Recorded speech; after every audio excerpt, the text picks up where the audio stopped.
Alright, I'm going for a run on this Batman Returns. There's been some confusion as to whether my submission was the correct game or not. While watching NES reviews, there are so many baseball games on the NES. I knew that there were a ton already, but including all the Japanese games, it's ridiculous. Finally, a baseball game for furries. Okay, going for the default. It's easy. Field first.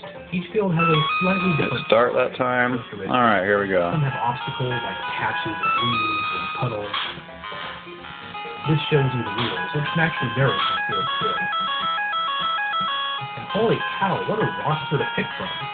So the main way in which softball can go through differs from the baseball games is the roster. You have 60 players to choose from, which include animals, monsters, seemingly normal-looking humans. There's a ninja, well, that was pretty easy. Pop-up, lazy players, which have different strengths, weaknesses, and some have special abilities.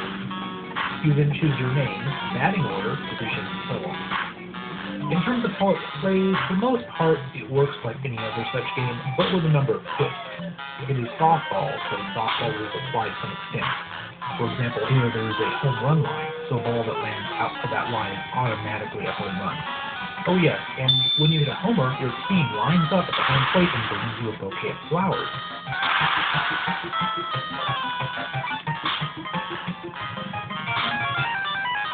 There are a good deal of weird little touches and surprises like that in this game. Honestly, there is so much fun stuff in here that even though this is a COVID game, I really can't beat it. Playing this for the first time, there's all kinds of sort of oh shit moments. Check out this feature.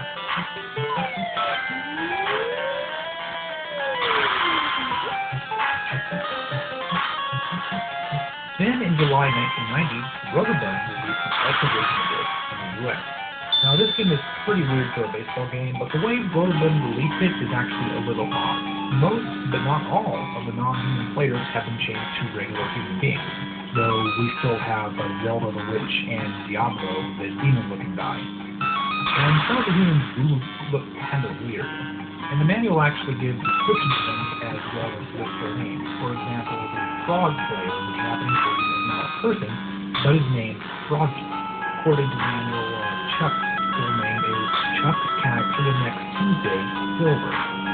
Yeah, the manual actually goes quite a bit of detail on the entire roster. Also, they added a new mode, Slow Pitch, which changes the bit. Jeez. On the field, or whenever there are spectators in the background, those are still animals. They didn't bother changing those to begin with. And we have this marble. I like how the brass knuckles gives you energy. Clip art. Actually, everything I've picked up gave me energy. This nutty, magical season game. The box art made it look like sort of like an all-bad softball league. Really great box art, but doesn't go with the game at all. And they renamed it Dusty Diamond All-Star Softball. Now, I'm 99% sure Dusty Diamond is completely made up for this game, but the box and manual claims it's a legendary softball all-star.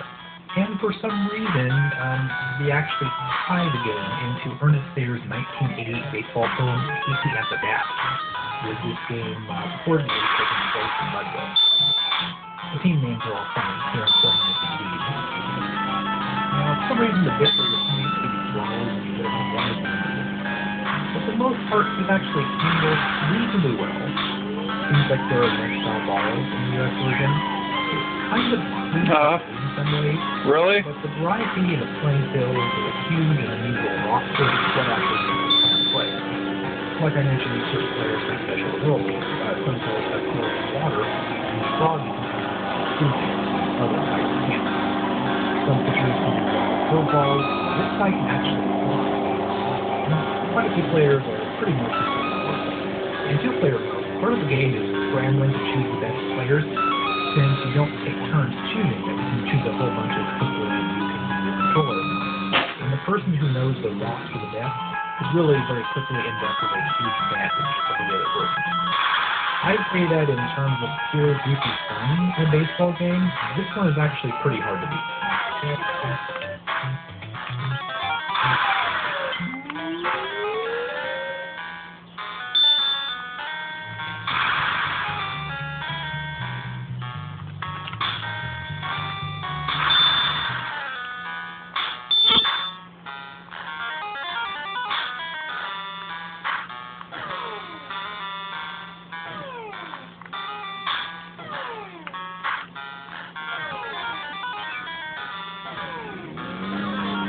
Next up, we have a rather bizarre action platforming game from Epic Sony Records. Toshiro Makashi no Princess Go Be High, or roughly, Makashi Toshiro has so many princesses, and this was developed, fortunately, by Totei.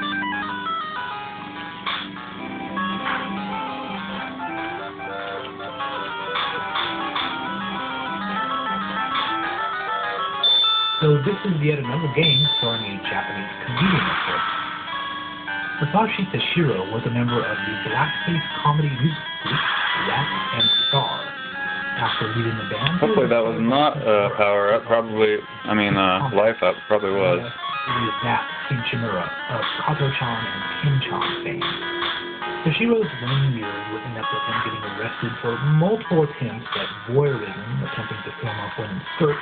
Eventually, he was caught with a small amount of meth and weed, apparently a very serious crime in Japan, and he spent a few years in prison, becoming pretty much a pariah in the entertainment world for some time. Back in 1989, however, he was cool enough to get his own video game. Luckily, we have a very high-quality translation here from the group Suicidal Translation. They've chosen the name Concestual Orgy for this, obviously a somewhat loose translation of the title.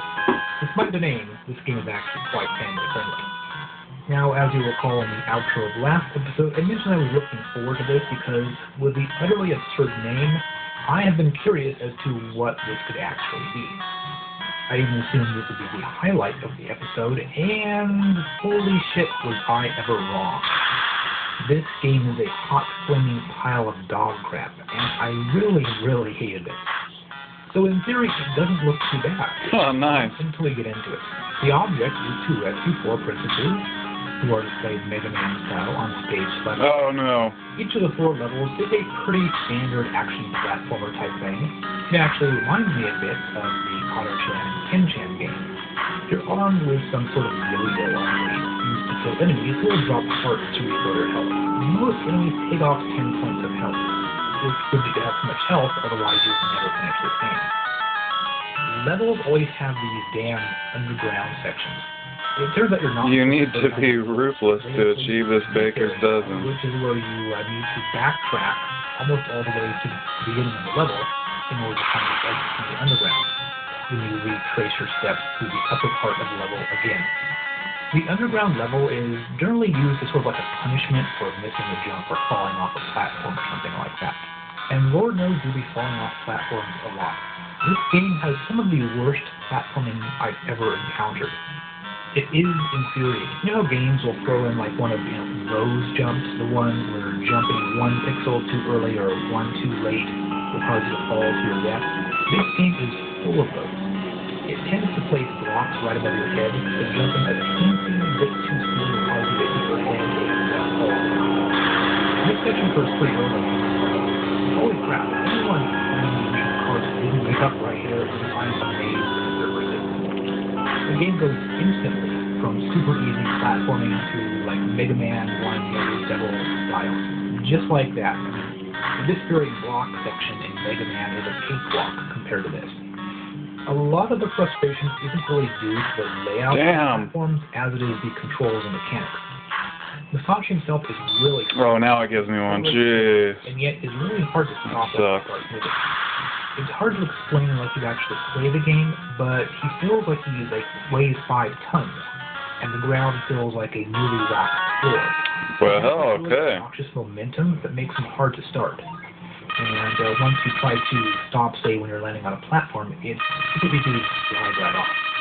And trust me, the second you start this game, you'll try moving him around, and you'll be like, holy crap, I hate this.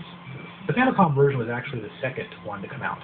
It was first released a bit earlier in 1989 for the MSX2. This version was developed by Hal. I have no idea what those are. I'm just going to keep going with option 1. A lot of himself worked on this game. Your character here is really bright and floaty, and I'm not sure this is really that much better than the Famicom game. There are some obvious differences, like the lack of scrolling, but it's very clearly the same game.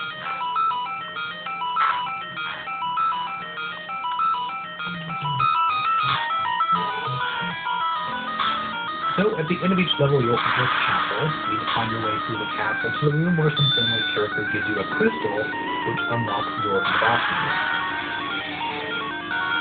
So first you get the crystal, then find your way to the boss's room, and then you fight the boss. Now this would be a lot better if every room didn't look more or less the same. Boss fights are pretty lame. They just fly around throwing stuff at you. And all the bosses are pretty much exactly the same. Once the boss is defeated, the princess will drop down from the framed portrait on the wall, and you'll need to escape the castle before it blows up. You then return to the title screen and repeat.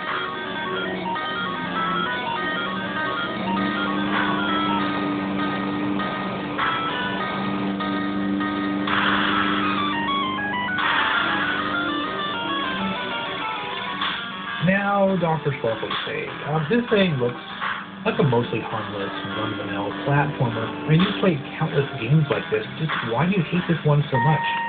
And, I don't really know. It's just like there's so many little annoying things this game does wrong. Like this turbo water level where enemies just appear right in front of you, or when the vents of the body of the screen suck you down and you need to go back to the level's beginning again, or these stupid, boring, and repetitive castle levels. And the fact that you fight a slight variation of the same boss 4 times in this game, or the stupid jumping and horrible controls. Did you see that? What did I hit my head on? Or maybe it's just the sheer number of really, really frustrating jumps scattered randomly around the level. The way the levels are laid out is just weird. There'll be long stretches of just from walking forward and nothing happens. You can easily pick off enemies. And then you suddenly get something that's like almost guaranteed to kill you. There's a lot of very irritating placement and level design. Possibly the castle are the most obvious examples of this. I'm not a game designer. It seems to me if I were making a maze level like this, I would not make every room look almost exactly the same, because it makes exploring castles that's monotonous itself. And also, since you move down each floor using these slowly descending platforms, the way the enemies are placed means you often get hit. This uses often walk right up to you just as the platform has descended enough to actually try to shoot them. So enemies generally walk right into you as the platform is lowered. The extremely wonky jumping means it's very easy to fail to make certain jumps when trying to escape so the timer runs out. And also, if for some reason it's absolutely necessary to have a situation where you freeze mid-jump while the screen scrolls vertically, I would try to use these situations sparingly, as opposed to using them constantly, like this game does in the castle area. Another irritating thing, you have a few seconds of invulnerability after taking a hit, but they make it so that while you're blinking and invulnerable, you pick up the fills, which often float away before you gain the ability to actually touch them again. So after rescuing the fourth princess, you are told you must kill the Ultra Witch in order to...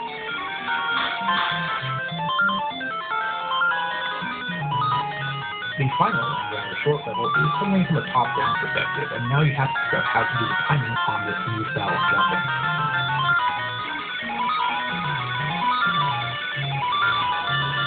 Check this out. See how slippery and floaty my character is? It's actually hard to line up with that door. Wow, I can't destroy that one, huh? Maybe I already did.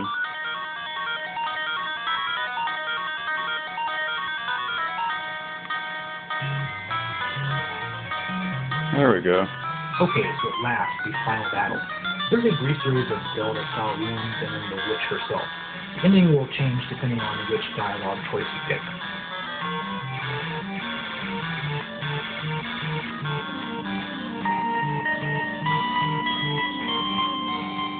If you choose the give-up option, you'll get this ending, which allows you to rule with her and you can marry one of the princesses, but only one for some reason.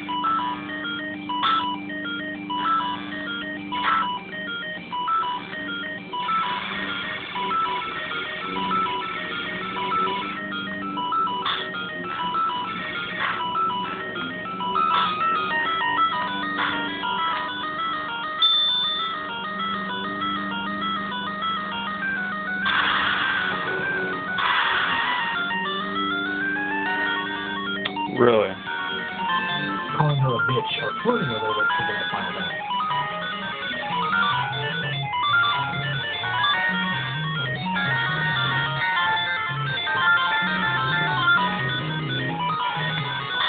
They fire off a few shots at her when she transforms into a huge dragon titan.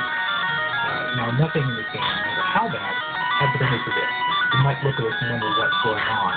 The floor is so slippery during this fight. It's next to impossible to control your character or actually aim in the right direction. Also, the boss's projectiles will spin you in different directions, so it's damn near impossible to actually aim your weapon at the boss's head. It's actually best to use something like the Earth one that fires out projectiles in a wide pattern. Okay, so once you defeat the boss, you'll get the good ending. Wow, that finally worked for me.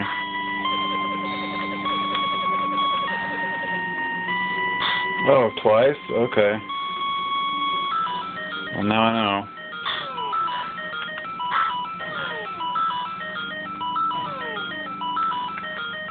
It's a shame this is so aggravating to play. I mean, it looks pretty nice for the most part. We've seen far, far uglier stuff on the Famicom.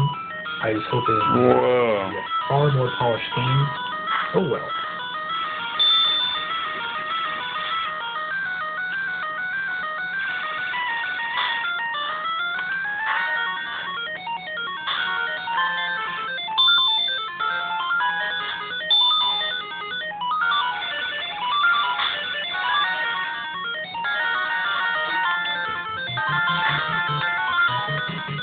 Oh yes, and in the ending we get Rats and Stars.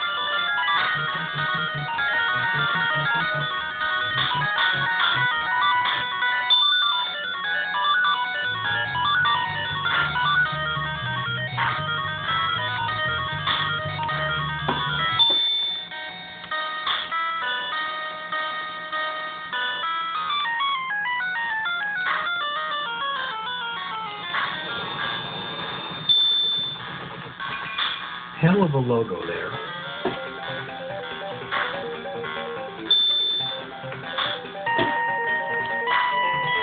Very cool. We have a new game from Ultra League, Chojin Ultra Baseball, which could be translated as Superhuman Ultra Baseball, which is actually kind of like softball to Goku.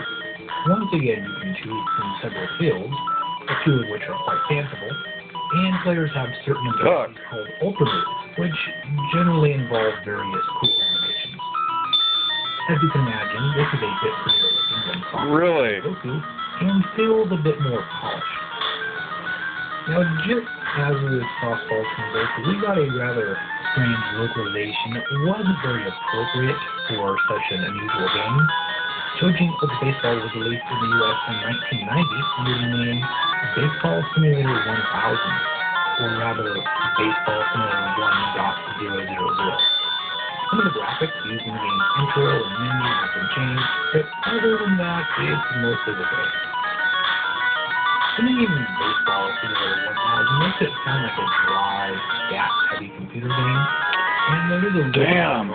That was rough. You can name them, name the players. Zero secrets, zero pickups, what? Come on. But the special ability doesn't sound right. Really downplayed on the game's packaging, whereas in Japan, that element was the main selling feature. So you can play totally straight baseball here. The Atlantic League and the Northern League feature teams that reference real-life teams in a very non-infringing sort of way, but these teams have no special abilities. We're taken over by Two-Face. Teams do. We didn't have many details right now.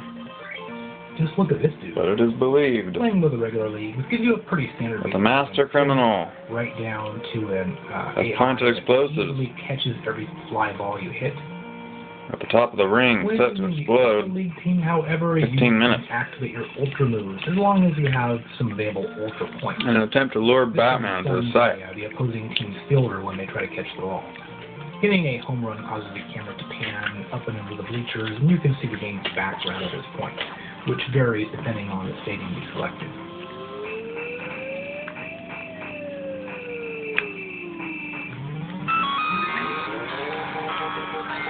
This is nowhere as weird as softball to Goku, and doesn't really have that game's loom charm. It's certainly different from the typical 80s 8-bit baseball game, but I really didn't find it to be that mind-blowing.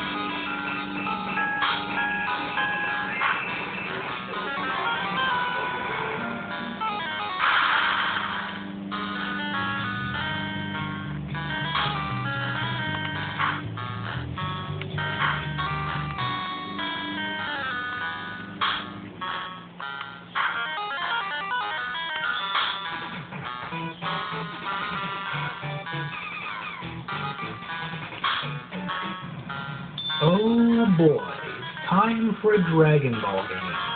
Dragon Ball 3 Gokuden.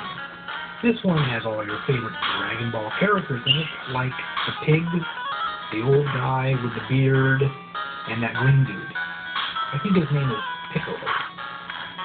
Like the first 3 Dragon Ball games, this was published by Bandai and developed by our good friend Toei.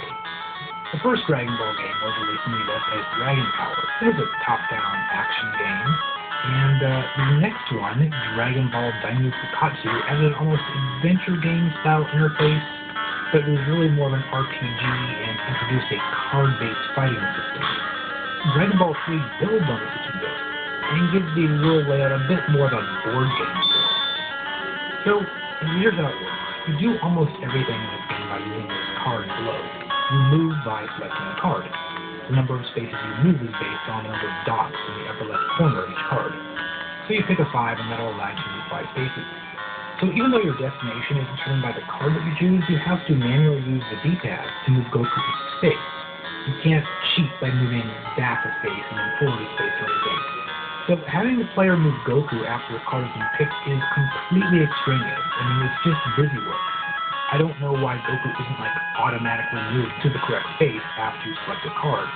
And he moves really slowly, so I guess the whole thing is to kind of stretch the game's length out. Battles are also fought using cards. The idea is similar to the last game, but the layout, design, and the animations have been updated. You pick several cards to play. The cards are to be played one at a time against the enemy's cards. If the number of dots on your card is higher than the enemy's, you will attack him. If his card is higher, you will defend against his attack. Each card has a defense stat as well. It's the number on the bottom right of each card. If your turn is first, you choose how many cards to play, 1 to 5. So if you choose 3, you pick 3 cards, and then you pick 3 cards. The battles look quite nice. The characters are well drawn, and the animations are charming. It's really a huge step up from the butt-ugly graphics of the first Dragon Ball game. Other than battles, you'll find mini-games, areas where you talk to other characters in the series, even annoying first-person mazes. So it's not strictly linear. There are intersections along the game path. You might need to head off in one direction. Well, shit, I'm stumped. I don't know what to do here. Dragon Ball 3 is basically an RPG with seriously altered mechanics. There's various objects you can get in games, such as health and storing items. But cards also take the place of weapons. Various special cards will unleash powerful attacks. While Dragon Ball 3 might not exactly be a great game, at least it's kind of mixed up the usual Famicom RPG formula a bit. It's also worth pointing out that by this time, even quickie caching games from the likes of Bandai looked semi-decent. Bandai until they had come quite a long way from the hastily produced junk they turned out in great quantities in 1987 and 1988. Of all the Famicom games, this is the only one that's not completely translated into English, so it might... Taking a break for a second. See if I can figure out what's up with that room. End it, but at least it doesn't look too crappy.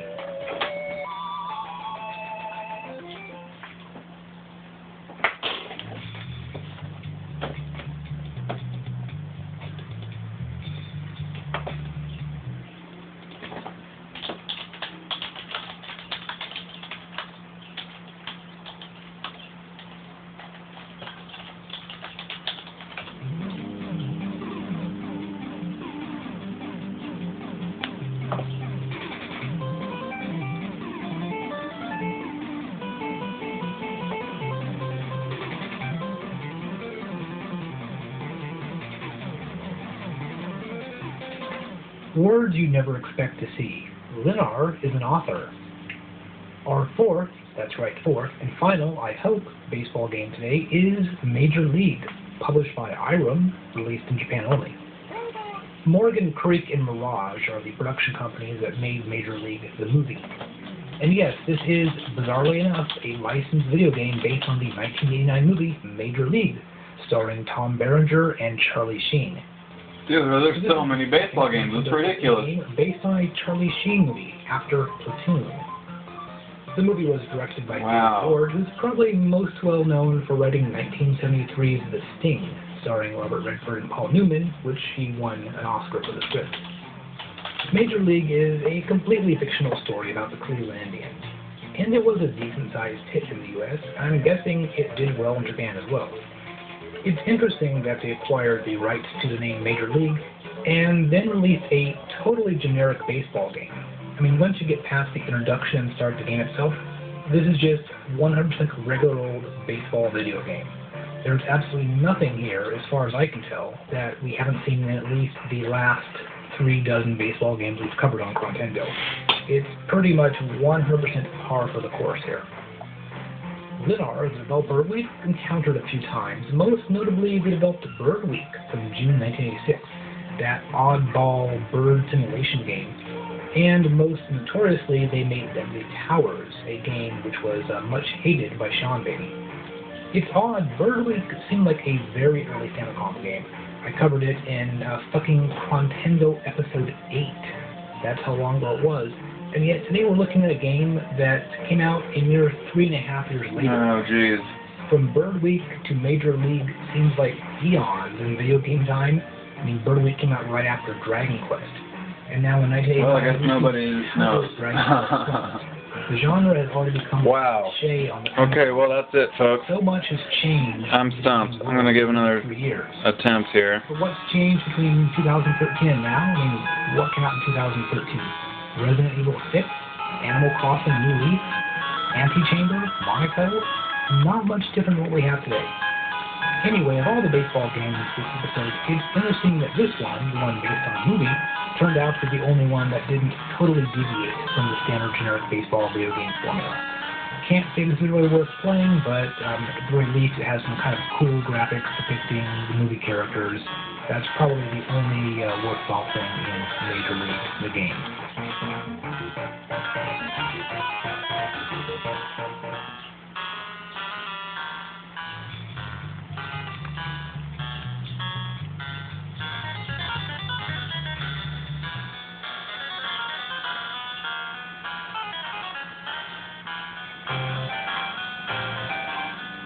Completely stumped. Hey, good news. A Mahjong game. Maybe I screwed up by not getting something first or going somewhere else first. I think this is the first Cody game we've seen that isn't some Well, anyway, good thing I made a video. I've got the score on there that I last got to. Well, So, here's Mahjong Kai Kai. Now we've seen countless game over. games in Quantendo so far. The difference here is you can play Mahjong against historical figures, of course. It's the Koei games, Oda Nobunaga, Cleopatra, Napoleon. It all makes perfect sense.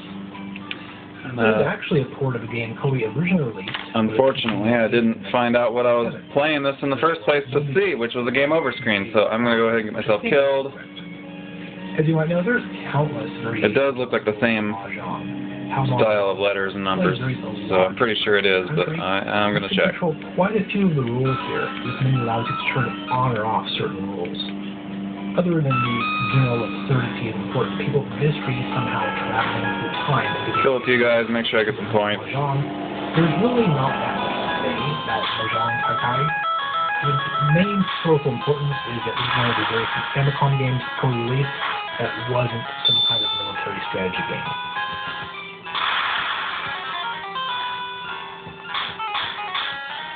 Since it's sort of a slow episode in terms of NES games, I figured this would be a perfect opportunity to squeeze in the 1989 computer game roundup. The late 80s and early 90s were a strange transitional time for the world of computer gaming. The older computers, the Apple, the Commodore 64, the Atari 8-bit computers were virtually dead. The 16-bit computers of the mid-80s, such as the Atari ST and the Commodore Amiga, had enjoyed some success but were clearly on their way out. By 1989, the computer wars were completely finished. IBM clones, or PCs, which had begun to dominate the market around 1985, had achieved a market share of over 80% by 1989. The Macintosh, the Amiga, Atari ST, and the Commodore 64 were all sort of fighting over the remaining sliver of the pie. By the early 90s, it was just down to PC versus Mac, at least in the United States. The Amiga and the ST managed to hold on in the UK and Europe for a few more years. So at this point, DOS was the dominant operating system for computer gaming. VGA graphics and sound cards were becoming more common in PCs, so while the Amiga had previously held a huge advantage in the graphics and sound department, the difference wasn't nearly as noticeable by 1989. Now, of course, 1989 was smack dab in the middle of the golden age of adventure games, so let's start by looking at that genre. Sierra had been the major publisher in graphic adventure games since the mid-'80s and continued to pump these things out at a pretty high rate. Al Lowe's Leisure Suit Larry 3, Passionate Patty, in pursuit of these pulsating petrels, used Sierra's SCI engine, first introduced in 1988. Larry 3 cranks up the rudeness in comparison to the previous games, actually throwing bare boobs at the player. It also allows you to control a second character for Wild Patty. As with all the SCI games, you type in text commands and spend a lot of time guessing what to do, as well as trying to figure out which type commands will actually work. Sierra didn't release a King's Quest game in '89, but they did kick off a new series, Heroes Quest, so you want to be a hero. Though the series name was changed from Heroes Quest to Quest for Glory, where another company claimed ownership of the name Heroes Quest.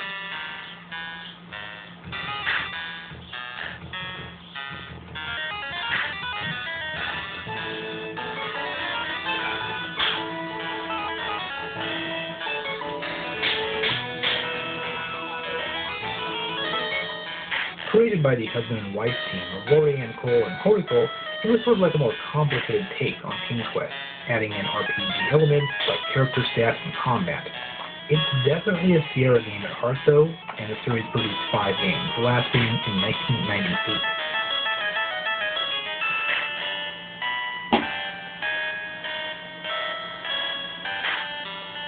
Codename Iceman was a one-off designed by Jim Wallace, same guy who did Police Quest. It's a bit of a mix, as Kurt Colletta of Hardcore Gaming 101 says, it's 1/3 adventure game, 1/3 submarine simulation game, and 1/3 reading comprehension test. You're a completely blatant James Bond ripoff character who starts there it is. On the beach. Yep, that looks like the game over screen that I submitted. This is to play beach volleyball, hit up the ladies in the bar, All right. and yes, get laid. If nothing else, we at least get this wonderful dancing theme. Cheers! Yet another new series, though a short-lived one, debuted with the first Laura Bow game, The Colonel's Bequest. Get it? Bequest, because their games all have quest in them. This Roberta Williams game was an update on Mystery House, and